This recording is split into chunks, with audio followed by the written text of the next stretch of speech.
பசுமன் திருமண புகழை பற்றி சொல்லணும்னா, பேரறிஞர் அண்ணா அவர்கள் பெருமையோடு எடுத்து சொன்னதை நான் இங்கே நினைவு கூற விரும்புகிறேன். அன்றைய அறம் வளர்த்த பாண்டிய மன்னர்கள் ஒருமித்த இளவல் மாதிரி கம்பீரமாக காட்சியளித்தார் தேவர் திருமகன். பேரறிஞர் அண்ணா அவர்கள் பசுமன் திருமணரை மனதார பாராட்டியிருக்கிறார். 1963ஆம் ஆண்டு பசுமன் அவர்கள் நிறைவேறிய போது பேரறிஞர் அண்ணா அவர்களும் தலைவர் கலைஞர் அவர்களும் அன்றைக்கு கழகத்திலே இருந்த மக்கள் திலகம் எம்ஜிஆர் அவர்களும் லட்சிய நடிகர் SSR அவர்களும் இந்த பசும்பொண்ணுக்கு வந்து அஞ்சலி செலுத்தியிருக்காங்க. இன்னைக்கு ஏராளமான அரசியல் தலைவர்களும் பொதுமக்களும் வந்து பசுமன் திருமணகரின் நினைவை போற்றக்கூடிய இந்த நினைவிடத்தை 1969 பார்வையிட்டு 1974 மணிமண்டபமா உருவாக்கி கொடுத்தவர் முத்தமிழறிஞர் தலைவர் கலைஞர் அவர்கள். பாம்பன் பாலத்தை கட்டிய நீலகண்டன் அவர்கள்தான் இதையும் கட்டியிருக்கிறார். அதேபோல PK மூக்கியாதேவர் அவர்களுடைய முயற்சியால் அமைக்கப்பட்டு மதுரையில் இன்றைக்கு கம்பீரமாக நின்று கொண்டிருக்கக்கூடிய தேவர் சிலை திறப்பு விழாவுக்கு அன்றைக்கு குடியரசுத் தலைவராக இருந்த BB கிரி அவர்களை அழைத்துக் கொண்டு வந்து அந்த விழாவிற்கு தலைமை வகித்தவரும் நம்முடைய முத்தமிழறிஞர் தலைவர் கலைஞர் அவர்கள்தான். பசுமன் திருமணனுடைய நினைவை போற்றக்கூடிய புகழை சொல்லக்கூடிய வகையில் தலைவர் கலைஞர் அவர்கள் செய்த முன்னெடுப்புகளை தலைப்புச் செய்திகளாக சிலவற்றை மட்டும் நான் இங்கே பெருமையோடு குறிப்பிட விரும்புகிறேன்.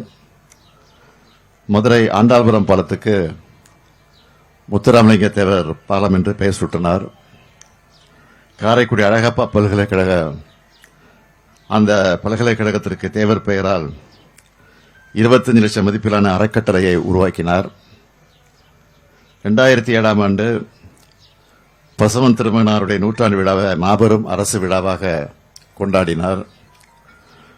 பசுமன் திருமண நினைவகத்தில் அணையா விளக்கை அமைச்சது, தேவர் இல்லத்தை 10 லட்சம் ரூபாயில புதுப்பிச்சது, 9 லட்சம் ரூபாயில நூற்றாண்டு விழா வளைவு அமைத்தது, 9 லட்சம் ரூபாயில புகைப்பட கண்காட்சி, 4 லட்சம் ரூபாயில நூலகம், 5 லட்சம் ரூபாயில முடி இறக்கக்கூடிய இடம், 5 லட்சம் ரூபாயில பால்குட மண்டபம், 5 லட்சம் ரூபாயில முளைப்பாரி மண்டபம், நினைவகத்தை சுற்றி இருக்கக்கூடிய சாலையை கல் சாலையாக்கினது தலைவர் கலைஞர் அவர்கள்.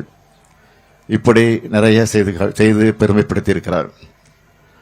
அது மட்டுமல்ல, பசுமன் திருமணனுடைய நூற்றாண்டு விழாவை முன்னிட்டு பசுமன் கிராமத்துக்கு மட்டும் மொத்தமா 2,05,45,000 ரூபாயில பல்வேறு பணிகளை செஞ்சு கொடுத்தது திராவிட முன்னேற்ற கழகத்துடைய அரசு. 1989 மிகவும் பிற்படுத்தப்பட்டோர்னு புது இடஒதுக்கீடு உரிமையை உருவாக்கி கல்வி வேலைவாய்ப்பில் இந்த சமூக மக்கள் முன்னேற வாய்ப்பு ஏற்படுத்தி கொடுத்தவரும் தலைவர் கலைஞர் தான். கழக ஆட்சி முதலாக உருவானப்போ பல்வேறு சமூகங்களை சார்ந்த பிரமுகர்கள்லாம் தங்களுடைய மக்களுக்கான கல்வி மேம்பாட்டுக்காக கல்லூரிகளை தொடங்க திட்டமிட்டாங்க. அவை அனைத்துக்கும் அனுமதி வழங்கியவர் தலைவர் கலைஞர் அவர்கள். அதிலேயும் குறிப்பா முக்குளத்தோர் சமூகம் தங்கள் பெரும்பான்மையா வாழும் இடங்கள்ல கல்லூரிகள் அமைக்க திட்டமிட்டாங்க. முன்னாள் பேரவைத் தலைவர் செல்லபாண்டி அவர்கள் தலைமையில் தேவர் கல்வி சங்கம் உருவாக்கப்பட்டுச்சு. அதோட சார்பில் மேல நீலிதநல்லூர்ல அமைந்த பசுமன் தேவர் கல்லூரி அந்த கல்லூரிக்கு அனுமதி வழங்கினதோடு 44.94 ஏக்கர் நிலத்தையும் தலைவர் கலைஞர் அவர் வழங்கியிருக்கிறார். அப்படிப்பட்ட அந்த கல்வி நிறுவனம் என்ன நோக்கத்துக்காக தொடங்கப்பட்டதோ அதை சீர்குலைக்கக்கூடிய வகையில் சில தனிநபர்களால் ஆக்கிரமிக்கப்பட்டு பல பிரச்சனைகள் நடந்து கொண்டிருந்தது. சில ஆண்டுகளுக்கு முன்னாடி அந்த வட்டாரத்து மக்கள் தொடர்ந்து போராட்டத்தை கூட நடத்திக்கிட்டு இருந்தாங்க. அப்ப ஆட்சி அமைஞ்சதும் தீர்வு காண்போம்னு நான் சொன்னேன். 2021 நம்ம திராவிட மாடல் ஆட்சி அமைஞ்சதும் அதை மீட்டிருக்கிறோம். இப்போ அரசு மேற்பார்வையில் அந்த கல்லூரி செயல்பட்டுக் கொண்டிருக்கிறது. இன்னும் சிறப்பா நடத்த நிர்வாக ரீதியா எல்லா உதவிகளையும் நம்முடைய திராவிட மாடல் அரசு நிச்சயமாக உதவி செய்யும் என்ற அந்த நல்ல செய்தியை கூட நான் இங்கே தெரிவிச்சுக்க விரும்புகிறேன். தேவர் ஜெயந்தி விழாவின் போது கூட்ட நெரிசலை தவிர்க்கக்கூடிய வகையில் வெயில் மற்றும் மழையிலிருந்து பொதுமக்களை பாதுகாக்க பசுமன் திருமகனார் நினைவிடத்தில் 1,55,00,000 ரூபாய் செலவில் புதுசா அமைக்கப்பட்டிருக்கக்கூடிய தெய்வ திருமகனார் முத்துராமலிங்க தேவர் அரங்கத்தை கடந்த ஆண்டு நான் தான் திறந்து வச்சேன். புதுசா பசுமன்ல ஒரு திருமண மண்டபம் அமைக்கணும்னு ஒரு கோரிக்கையும் வந்து கொண்டிருக்கிறது. அந்த கோரிக்கையை உடனடியாக ஏற்று 3 கோடி ரூபாய் மதிப்பீட்டில் தேவர் திருமகனார் பெயரில் திருமண மண்டபம் அமைக்கப்படும் என்று இந்த நேரத்தில் நான் உறுதியளிக்கிறேன்.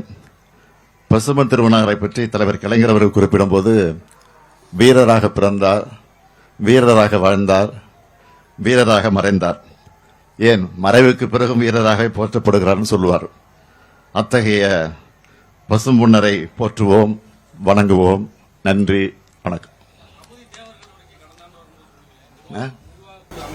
இது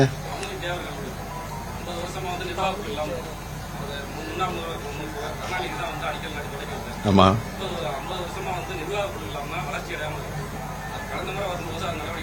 கடந்த மாதமா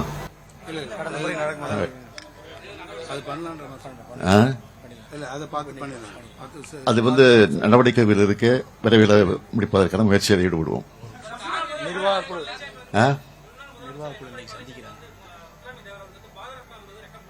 என்னங்க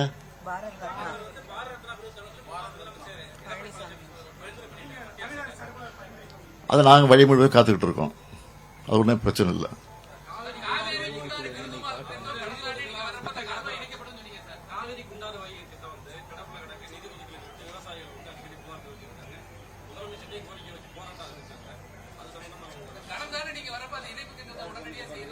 உடனடியாக சொல்ல முயற்சியில் ஈடுபடுவோம்னு சொல்லியிருக்கிறோம்.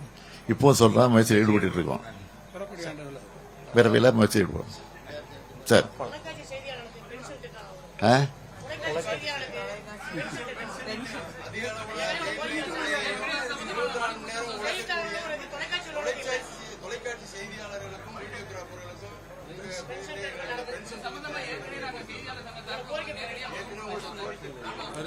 இது உங்க மட்டும் இல்ல, தமிழகம் முழுவதும் கேட்டுட்டு இருக்காங்க.